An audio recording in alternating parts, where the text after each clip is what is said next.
Back to Ambani పెళ్లికి సంబంధించి అలాంటి లావు అంత పర్సనాలిటీ ఉన్న అబ్బాయిని పెళ్లి చేసుకోవాల్సినటువంటి అవసరం రాధికా మర్చెంట్కి ఏమొచ్చింది, ఇంక్లూడింగ్ ఆయన హెల్త్ కూడా బాగాలేదు కదా, ఇలాంటి ఒపీనియన్ ఇలా అది I think it's very obvious. ఇప్పుడు ద బెనిఫిట్స్ అవుట్వే ద అంటే మీరు అంటే ఇప్పుడు నాకు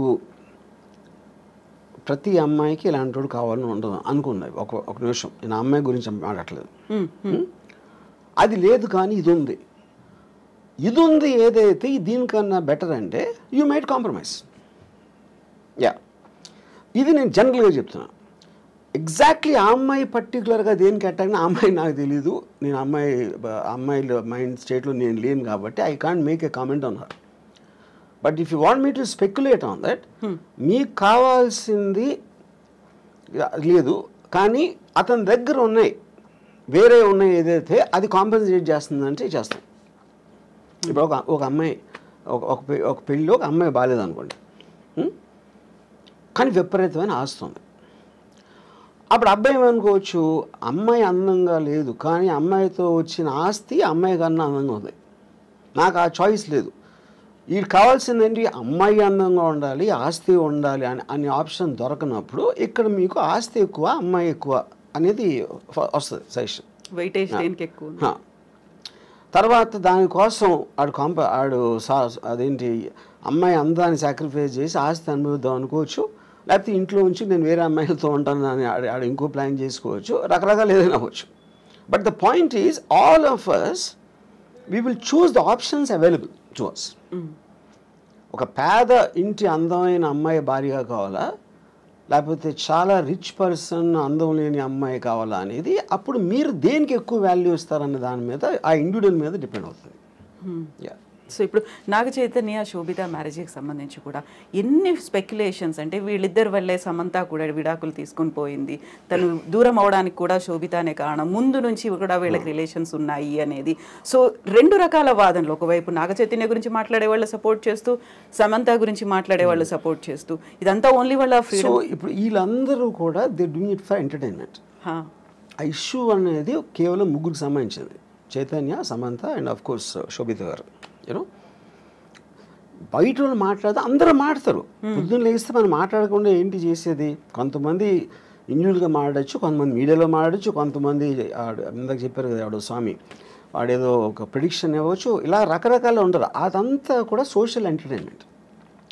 డైరెక్ట్లీ ఎఫెక్ట్ అయ్యే పీపుల్ ఆ ముగ్గురి. ఆ ముగ్గురు ఏమనుకుంటున్నారు మనకు తెలియనప్పుడు దాని మీద మీరు ఎంటర్టైన్మెంట్ కోసం చేయండి, మనకు సంబంధం లేదు. సో ఇప్పుడు నాగార్జున గారు మీకు చాలా క్లోజ్, పెళ్ళికి పిలిచారనుకోండి, వెళ్తారా? నాగార్జున కూడా పిలవడు ఇప్పుడు రారు అని అర్థమైంది ముందు నుంచి. నాకు పెళ్ళిళ్ళకి వెళ్ళటం one of the biggest issues ఏంటంటే అందరు నవ్వుతామాట, ఏం చేస్తున్నారు ఈ మధ్యన. నాకు అలాంటి kind of A formal conversations అంటే నాకు చాలా చిరాకు పడుతుంది.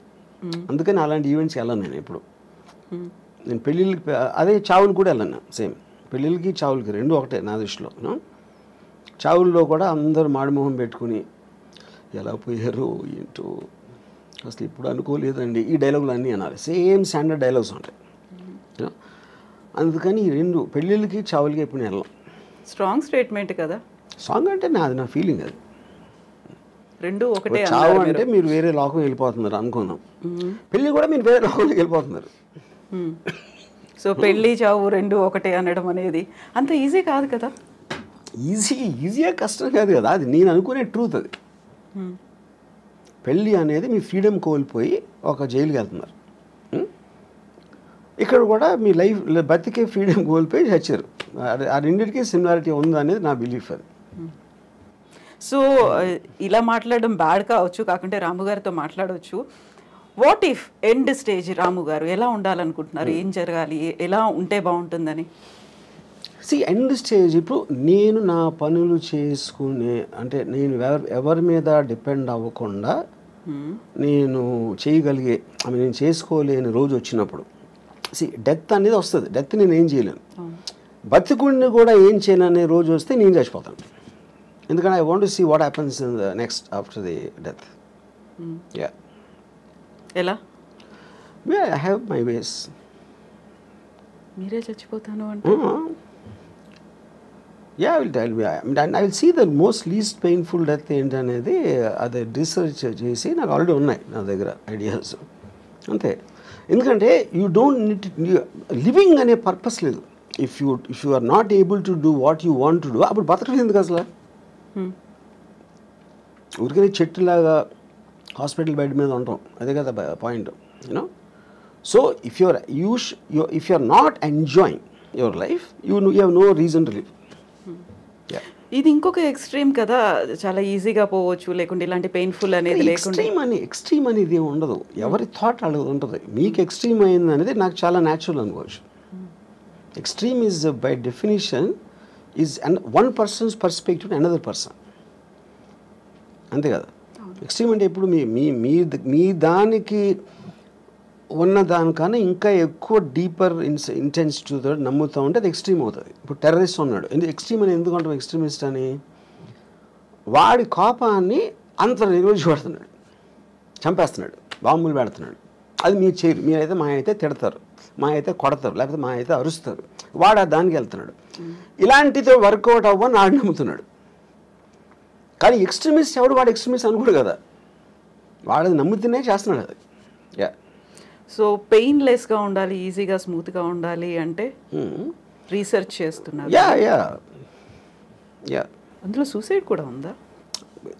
సూసైడ్ అని కావాలి కదా, లేకపోతే మీరు ఇన్ఫ్లిక్టింగ్ ఆఫ్ పెయిన్లెస్ అనేది మీరు అనుకునే పర్పస్కి ఎంత సింప్లిస్టిక్గా ఎంత స్మూత్గా జరగాలని చూస్తారు. అది బిజినెస్ అవ్వచ్చు, లేకపోతే any decision you are making, you want to make the effort lesser to get the maximum result.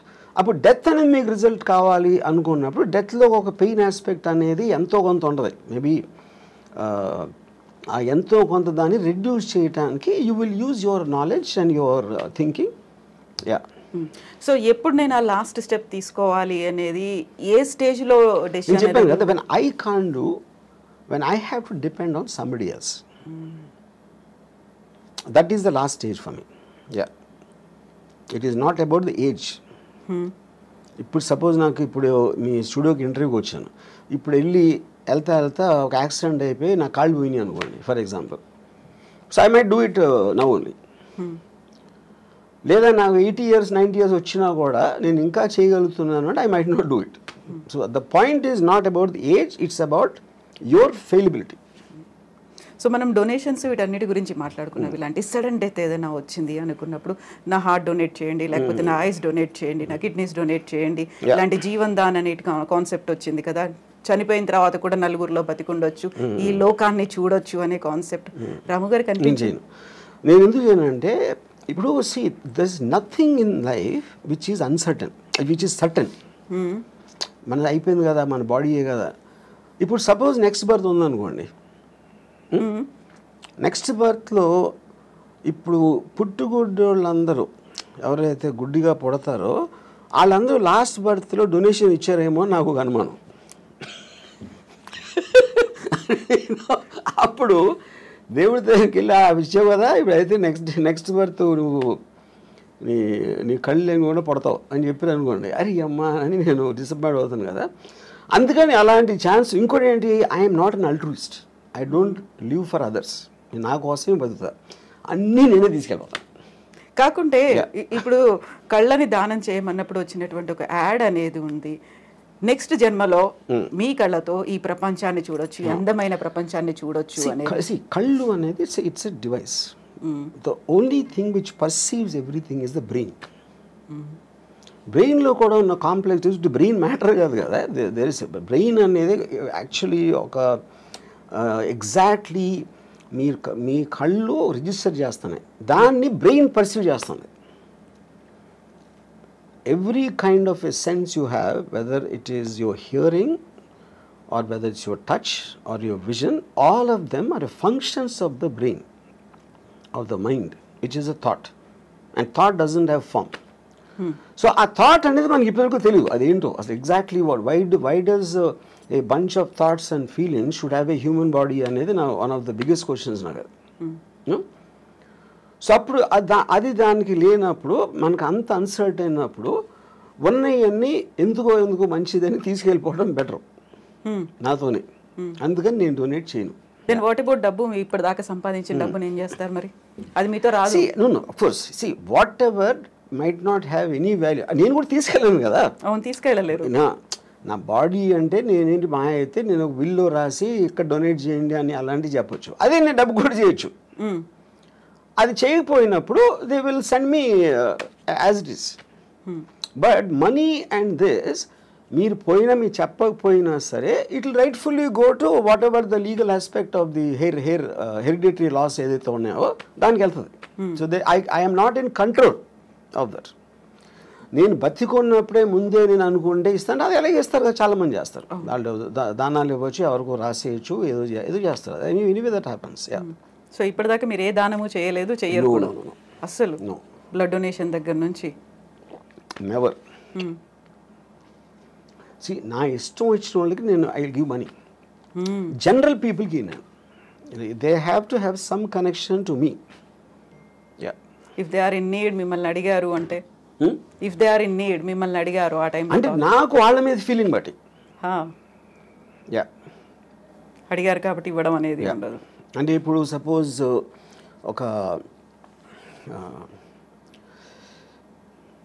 అంటే ఇప్పుడు డొనేషన్ ఎప్పుడు మీరు ఒక వికలాంగులు లేకపోతే పేదలు లేకపోతే మన ఏమంటారు దాన్ని ఎయిడ్స్ అంటే ఎయిడ్స్ వచ్చినప్పుడు చెప్తున్నాను. అంటే I'm just what ever comes to my memory. అలాంటి ఆస్పెక్ట్స్లో ఎందుకంటే ఒక జాయిలు ఉండాలి, ఒక ప్రజలకు సేవ చేసే. ఇప్పుడు నేను సేవ చేసేది కేవలం అందమైన అమ్మాయిలకి. ఇప్పుడు నేను ఒక పర్టికులర్ టైంలో నేను ఒక అమ్మాయి నేను మాట్లాడుతూ ఉంటే అమ్మాయి ఢిల్లీ నుంచి వచ్చింది. తను ఆ పార్టీ మన కేజ్రీవాల్ అరెస్ట్ గురించి మాట్లాడతాను. నేను వేసుకున్న డ్రెస్సు చాలా అందంగా ఉన్నావు. నేను అది అనుభవిస్తున్న టైంలో నువ్వు కేజ్రీవాల్ అరెస్ట్ గురించి మాట్లాడతావు. అలా కేజ్రీవాల్కి నాకు సంబంధమే లేదు. అప్పుడు ఆ టాపిక్ మూలాన నేను ఆనందించే ఆస్వాదన తగ్గిపోతుంది, అది డిస్టర్బ్ చేస్తుంది. అప్పుడు నీకన్నా కేజ్రీవాల్ నాకు ఎందుకు ఇష్టం అవ్వాలి, నువ్వెందుకు అనుకుంటున్నావు నాకు చెప్పాను. ఇప్పుడు ఇక్కడ పాయింట్ ఏంటి, she is concern about Kejriwal లేకపోతే ఢిల్లీ పబ్లిక్ ఏమవుతారు, బీజేపీ వాళ్ళు ఏదో మోసం చేస్తున్నారు, బీజేపీ వాళ్ళు కొట్టబానుతున్నారు, ఇది అది అని చెప్తే నాకు బీజేపీ సంబంధం లేదు, కేజ్రీవాల్ లేదు, ఢిల్లీ ప్రజలు కూడా లేదు, కానీ నువ్వంటే ఉంది. అప్పుడు ఎవరి మీద నాకు ఇష్టం, మీకు వికలాంగ ఇష్టం అన్నప్పుడు నాకు అందమైన అమ్మాయి ఇష్టం. I'm just trying to give an example. So అప్పుడు నేను ఒక అమ్మాయి అందాన్ని కెమెరాలో బంధించడానికి నేను లక్షలు ఖర్చు పెడతాను. అదే లక్షలు వాళ్ళకి ఇవ్వచ్చు కదా, స్కూల్ కట్టేసేది కదా అంటే నేను చేయను. ఎందుకంటే I'm getting happiness out of that. నా కోసం ఖర్చు పెట్టుకున్నాను, అమ్మాయి కోసం కాదు. ఎవరి మూలానైతే నాకు హ్యాపీనెస్, నాకు అనేది అండర్లైన్ పాయింట్ అక్కడ. అప్పుడు పవర్ఫుల్ మెన్, బ్యూటిఫుల్ విమెన్, ఇలాంటి కొన్ని కేటగిరీస్ ఉంటాయి నాకు, వాటి మీదే ఖర్చు పెడతాను.